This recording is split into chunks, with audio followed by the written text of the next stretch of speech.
Nestor, bakit daw nahihirapan yung Bulacan Federation of Jeepney Operators and Drivers Association na makumbinsi itong grupong piston para magpa-consolidate? Aga sa ngayon kasi ayaw nilang sumama ayon dito sa BF Joda na kausap natin. Kaya ayaw nilang sumama dito sa kanilang grupo dahil mas gusto pa nila rin na individual na franchise kaysa doon sa sumama sa kooperatiba. Kaya hindi nila makumbinsi ang mga ito na magpa-consolidate. Umabot na sa 85% o hindi bababa sa 3,000 jeepney driver ang nakasama sa franchise consolidation sa Bulacan mula sa samahan ng Bulacan Federation Jeepney Operator Driver Association.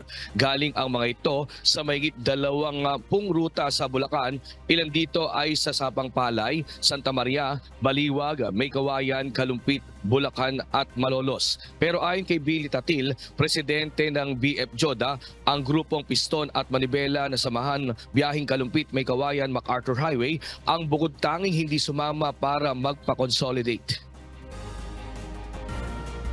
Dito po sa amin sa Bulacan po, 85% o pataas pa po ang naka-consolidate dito sa amin.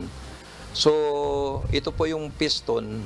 Siyempre po, hindi naman namin pwede sila manduan at may kanya-kanya silang, kaya nga sila ay kumukontra sa gobyerno. At saka yung Manibela po. Minsan po tumatawag kayo sa akin nga humingi kayo ng tao. Hindi kami pwede po sumama sa inyo dahil kami po ay nakapaloob sa kooperatiba. Ayon pa sa presidente ng BF Joda, isaan niya sa dahilan kung bakit ayaw din nilang magpa-consolidate ay dahil hindi na nila masasarili ang kanilang prangkisa kapag sila ay nagpa-consolidate. Anya, nagkakamali sila sa kanilang pagkakaalam. Kasi maraming usap-usapan na pagka napakonsolidate daw, hindi daw nila mahawakan yung kanilang yung prangkisa, hindi pa kagaya ng individual na sarili nila.